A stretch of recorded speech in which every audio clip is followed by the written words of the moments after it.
Juventus mencuri headline semingguan ini karena skandal pemalsuan pembukuan dan penyimpangan praktik finansial yang membuatnya disanksi pengurangan 15 poin di Serie A oleh Federasi Sepak Bola Italia. Inilah skandal terbesar di sepak bola negeri Pisa sejak Calciopoli pada 2006 lalu yang juga melibatkan Juventus. Namun bagi Juve, bencana kali ini bisa kembali jadi titik balik buat mereka untuk bangkit. Dan pemain muda Niccolò Fagioli serta Mattia Sule bisa menjadi simbol baru untuk momentum kebangkitan si Nyonya tua.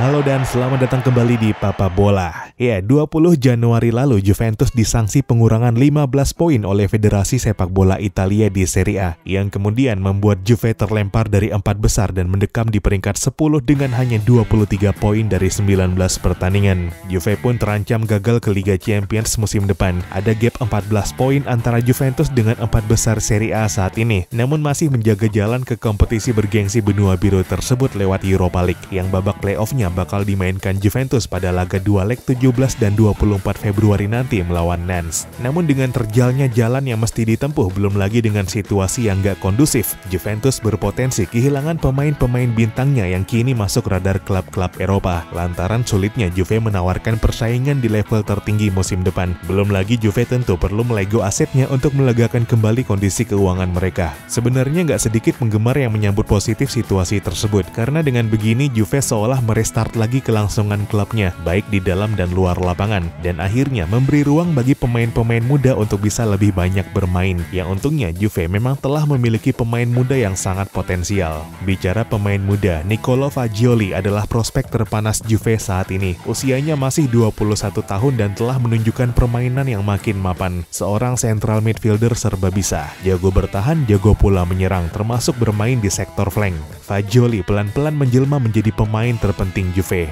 Pada awal musim, Fagioli hanyalah penghangat bangku cadangan Juve. Namun semua berubah setelah laga tandang menghadapi Lecce di Serie A pada akhir Oktober lalu. Fagioli masuk sebagai pemain pengganti pada pergantian babak dan menjadi pahlawan Juve dengan mencetak gol tunggal di laga tersebut. Fagioli mendapat starter pertamanya untuk Juve di laga berikutnya menghadapi Inter Milan dan ditandainya dengan kembali mencetak gol yang membawa Juve menang 2-0 atas klub rival tersebut. Sejak itu Fagioli nggak lagi terganti dan memang sulit rasanya membayangkan Juve bermain tanpanya. Hingga ketika dia nggak dimainkan pada 13 Januari lalu menghadapi Napoli, Juve yang di 8 laga Serie A sebelumnya nggak kebobolan langsung kalah 5-1. Fagioli akhirnya dikembalikan ke starting line-up pada laga berikutnya melawan Atalanta, dan benar saja display dominan langsung dibuatnya meski pada akhirnya tertahan 3-3 di Allianz Stadium. Fagioli menjadi pemain yang paling bersinar di laga tersebut, memainkan 81 menit, membuat 1 assist dan memenangkan 1 penalti. 26 dari 30 umpannya juga mendarat dengan akurat. Fagioli makin menunjukkan kematangan dan kedewasaan sebagai pemain, dan mungkin tinggal masalah konsistensi yang dibutuhkannya untuk membuat status kebintangannya di klub yang memang dia cintai sedari kecil tersebut.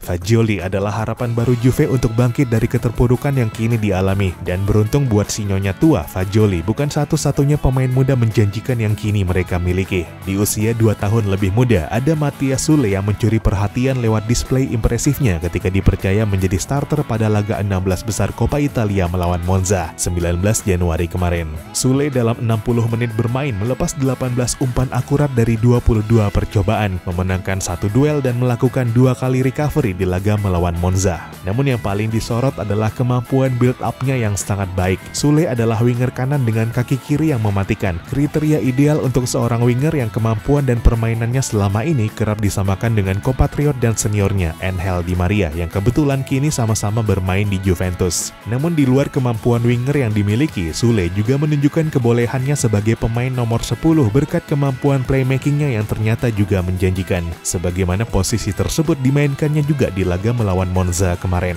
Sule saat ini memang belum jadi pilihan utama pelatih Massimiliano Allegri di Juventus, yang sejauh ini baru bermain di 8 pertandingan Serie A dengan hanya 192 menit bermain. Yang ini pun sebenarnya sangat disayangkan untuk Sule, karena Allegri nggak memainkan winger dalam skemanya sebagaimana posisi ideal Sule. Sule. Jika bukan gelandang serang, posisi yang biasa diberi kepada Sule adalah sayap kanan dalam skema 3-5-2. Dalam beberapa pertandingan, Allegri memberi Sule menit bermain sebagai pemain nomor 10 dan jadi pilihan kedua setelah Di Maria. Di arena latihan, Sule juga jadi pilihan setelah Di Maria di sektor flank kanan ketika Allegri menerapkan skema 4-2-3-1 atau 4-3-3. Sule mendapat debutnya di Juventus pada November 2021 lalu dan musim ini makin mendapat banyak porsi untuk bermain. Tentu masih terlalu dini untuk menilai, tapi Sule telah menunjukkan potensi sebagai calon bintang besar Juventus berikutnya.